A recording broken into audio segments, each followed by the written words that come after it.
one. Hi, it's Craig with Craig's To-Do List, and I have a special guest today. I'm talking to Christine Darrow.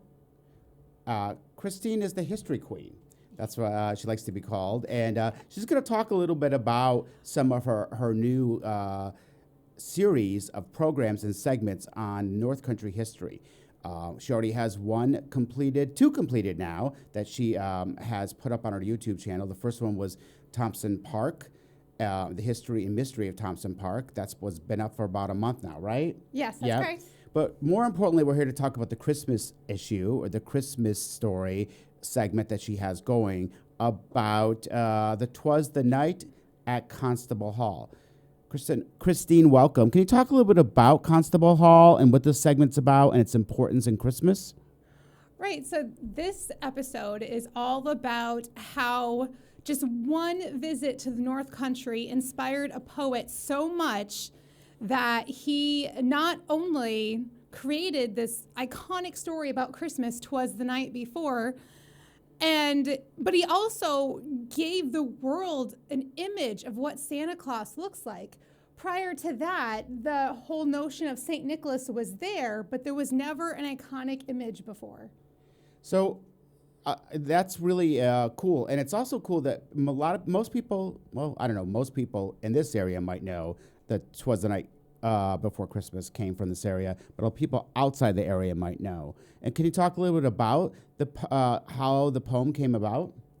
Right. So Clement Clark Moore came to Constableville to visit his cousin Eliza Constable, after her husband had passed away. He died very tragically during the building of the home. And it was an injury that he had sustained during the building, but he actually died from infection a couple of years later. So Clement came to visit his cousin Eliza and her 5 children around Christmas time. And this was to comfort them during their mourning. And while he was at the house, he found the house itself so inspiring that he decided to write this Christmas poem. The poem itself was written for his children kind of as a bedtime story on Christmas Eve, but then he also sent a copy of it to the Constable children. And that's how the story kind of started floating around the family.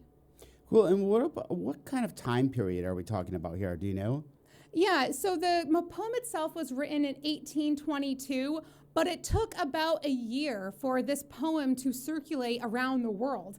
Like literally all it took was a year for everybody all over the world to have heard this story and to have already had this image in their mind of what St. Nicholas looks like. That's really interesting. And Constable is in Lewis County? Yes. Yeah, Lewis County, right. And do you have any more information about how the poem became so big? I mean, There wasn't television, there wasn't radio. Was it published, and where was it published so that people started reading it? Right. So it's kind of a mystery because this was all done behind Clement's back. He was actually quite embarrassed when he found out that this poem that was written for his children as a bedtime story somehow got circulated all over the world.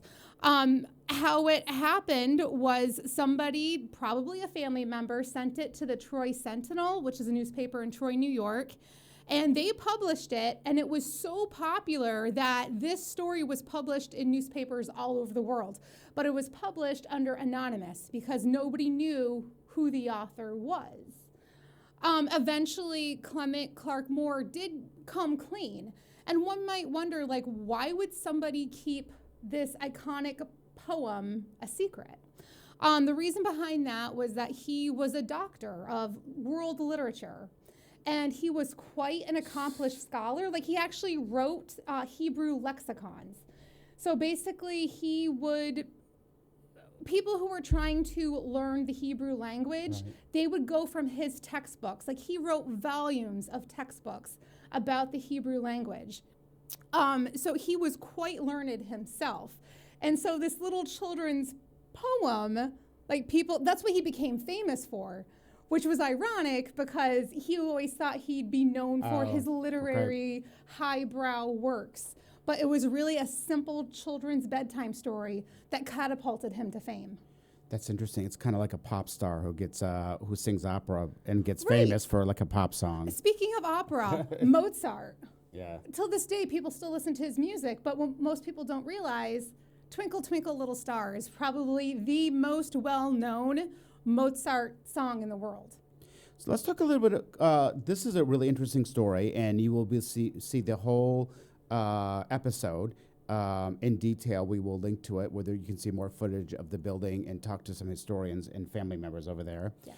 Talk a little bit about your background and why how you got into history and why what's your inspiration for this series? Right. So I have a background in museum studies. I have my master's degree in it. I actually even went on to do some coursework at Harvard University in museum studies. I've worked in probably almost every museum in the region, even out in Lewis County. And I've always said to myself, I wish that there was a TV show about the local history. There's so much history in this region that people just don't know about. And enough people that I know, like in the television industry here in our area, were like, well, then do it. Right. I'm like, I don't have access to like a television network. How do I just do it? And you know what? I just did it. And it's working. I'm happy that I'm getting these stories out there. We're only 2 episodes in, but we're already in talks with a local network to get these episodes up on the air. Great, and streaming is the way to go. You can always stream them. Yep. Talk talk a little. Do you have any other? Can you give us some hints or clues or previews of what other subject matters you might be interested in exploring in this series? Yeah, so I would like my next episode to be about the New Orleans, which was a battleship that was built to fight the Battle of 1812 in Sackett's Harbor for the War of 1812. What ended up happening is the war ended before the ship was ever utilized. So the ship kind of sat there at dock in Sackett's Harbor for, like 60, 70 years. Finally, it started falling into disrepair. So what ended up happening is that they decided to dismantle the ship and then sell off the wood for lumber to make furniture or whatnot with it. The only problem is when they had disassembled this warship, which at the time was a state-of-the-art warship, like this was meant to probably kill lots of people, and it never left dock. But the irony behind it is that it still did kill several people, because during the dismantling, there was an accident where bystanders were watching the ship be torn apart, and they actually got hit with debris. Like people were impaled by lumber. It was actually quite a horrific, bloody accident. But the weird twist in this whole story is the fact that most people in this area have antique furniture that was made from this ship. Right. And they don't even know like the bloody history behind their furniture. So it's gonna kind of be a weird episode. Cool. Well, that sounds really interesting, and we're looking forward to a lot of those episodes. I think it's really important for people to know about local history, and there certainly is a lot in the area. I know most people that aren't from this area don't understand the importance of the War of 1812. So that's great. So again, you can find, let's talk, what's your YouTube, what's the name of your YouTube channel where they can find these episodes? Yep. Christine the History Queen. Easy to remember. So just look that up. We will have a link to both episodes in our story as well. Christine, thanks for coming by today. Yep, and I just want to remind everyone to please subscribe. Yes. That's very important. Right. Subscribing is very important. We know that too. we had huge hurdles to get our subscriber rate up. But anyway, just in time for the holidays, it was the night at Constable Hall. Yes, thank you. Thank you.